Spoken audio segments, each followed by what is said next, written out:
Hello दोस्तों, कैसे हो आप सभी लोग। आज की इस नई वीडियो में हम एक नई कहानी देखेंगे। तो आपसे एक रिक्वेस्ट है कि प्लीज वीडियो को पूरा देखना और हमारे चैनल को सब्सक्राइब नहीं किया तो सब्सक्राइब कर देना और हाँ, बेल आइकन दबा देना। भानपुर नाम के एक छोटे से गांव में दो सौतेली बहनें रहा करती थी। एक का नाम था गुंजन और दूसरी का नाम था राधिका।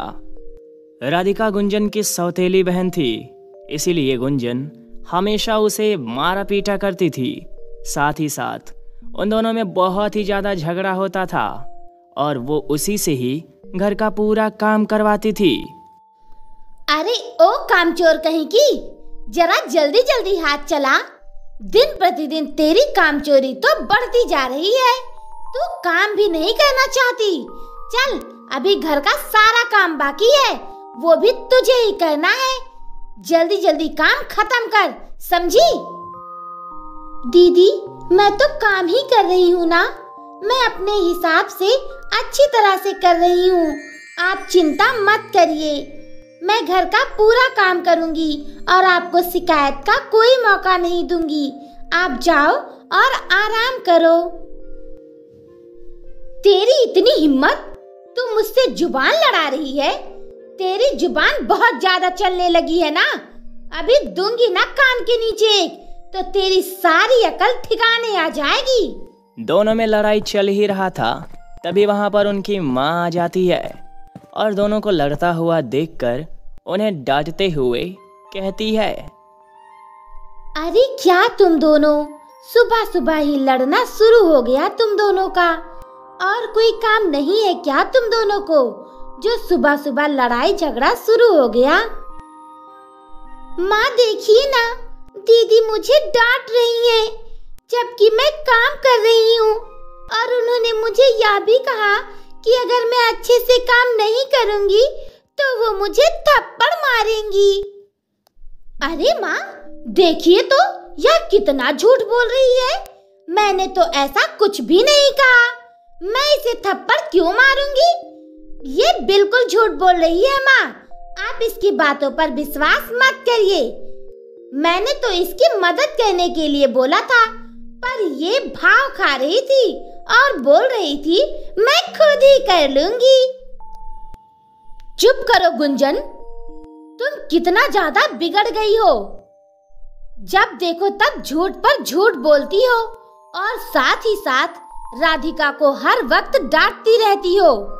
देख लो गुंजन, अगर अगली बार तुमने ऐसा कुछ किया ना तो मैं तुम्हें इस घर से बाहर निकाल दूंगी। फिर देख लेना तुम्हें जो करना होगा। अपनी माँ की बातें सुनकर गुंजन को बहुत बुरा लगता है और वो वहाँ से फौरन चली जाती है और अपने कमरे में जाकर गुस्से से सोचने लगती है कि किस तरह राधिका को सबक सिखाया जाए। इस राधिका की बच्ची की वजह से हर वक्त माँ मुझे डांटती रहती है। इसकी वजह से दिन में भी मुझे डांट खानी पड़ती है। पर आज तो हद ही हो गई। इस राधिका की बच्ची को सबक सिखाना ही होगा, तब जाकर मेरे दिल को सुकून मिलेगा। मैं इसे सबक सिखा कर ही रहूंगी। पर कैसे? ऐसा मैं क्या करूं जिससे मैं इसे सबक सिखा पाऊं? क्या करूं? हाँ, एक काम करती हूँ। ये सोचकर गुंजन फौरन राधिका के पास जाती है, जहाँ पर राधिका सभी के लिए खाना बना रही होती है। तभी वो वहाँ पर जाकर राधिका से प्यार से बोलती है, सुनो मेरी प्यारी बहन, तुम मेरे साथ चलो। मैं तुम्हें कुछ बहुत बड़ा सरप्राइज देना चाहती हूँ। चलो मेरे साथ। मैंने बहुत मेहनत किया है उसे बनाने में। पर दीदी, अभी तो घर का सारा काम बाकी है और खाना भी बनाना है। साथ ही साथ कपड़े धोकर उसे सुखाने भी हैं और झाड़ू पोछा भी करना है। इतना सारा काम है तो मैं आपके साथ कैसे जा सकती हूँ? अरे मेरी प्यारी बहन, तुम्हारे लिए घर का काम जरूरी है या फिर मेरा सरप्राइज? चलो ना मेरे साथ, मुझे तुम्हें बहुत ही अच्छा सरप्राइज देना है। हम घर वापस आकर घर का पूरा काम कर लेंगे, वो भी साथ साथ। ठीक है, अब तो तुम खुश हो ना? तो चलो मेरे साथ। राधिका गुंजन की बातें सुनकर बिल्कुल खुश हो जाती है, क्योंकि पहली बार उसकी सौतेली बहन ने उसको कुछ देने का निर्णय लिया है। इसीलिए वो उसके साथ जंगल में जाने के लिए तैयार हो जाती है और दोनों जंगल की तरफ निकल भी लेते हैं। कुछ ही देर में दोनों जंगल में पहुंच जाती हैं। तभी वहां पहुंचकर राधिका कहती है, अरे वाह दीदी, यह जगह तो बहुत ज्यादा खूबसूरत है। आपको इसके बारे में कैसे पता चला? मैंने तो आज तक ऐसी जगह नहीं देखी और ना ही कभी मैं ऐसी जगहों पर गई हूँ। पता नहीं तू कितनी बुद्धू है। मैंने तेरे लिए यह बिल्कुल खाली जगह इसलिए चुना है ताकि मैं तुझे खत्म कर सकूं और अपना बदला पूरा कर सकूं, क्योंकि तेरी वजह से हर वक्त माँ मुझे डांटती रहती है। इस बार तो उन्होंने मुझे घर से बाहर निकालने की धमकी भी दे दी, तो भला मैं तुझे माफ कैसे कर सकती हूँ? दीदी, ये आप किस तरह की बातें कर रही हो?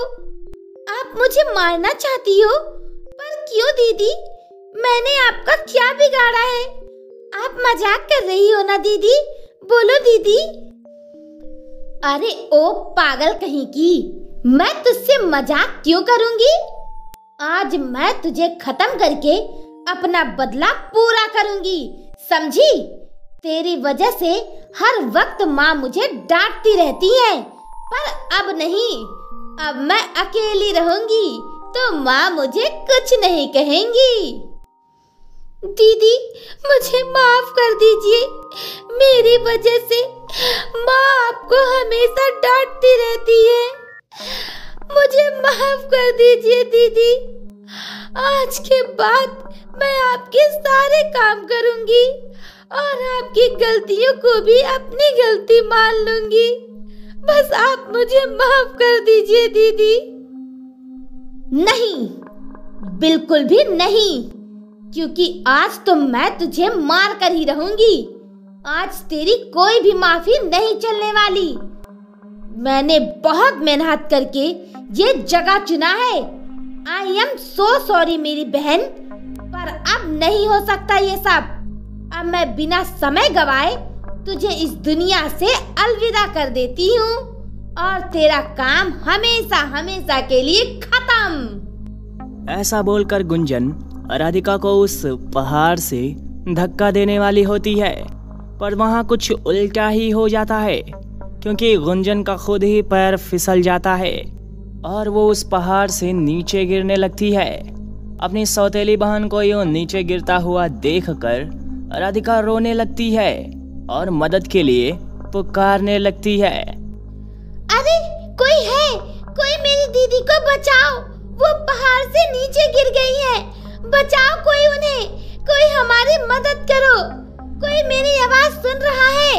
प्लीज मेरी दीदी को बचा लो। राधिका जोर जोर से मदद के लिए चिल्लाने लगती है, पर वहाँ उनकी मदद करने कोई नहीं आता, क्योंकि उस जंगल में कोई था ही नहीं। इस तरह गुंजन को उसके गलती की सजा मिलती है।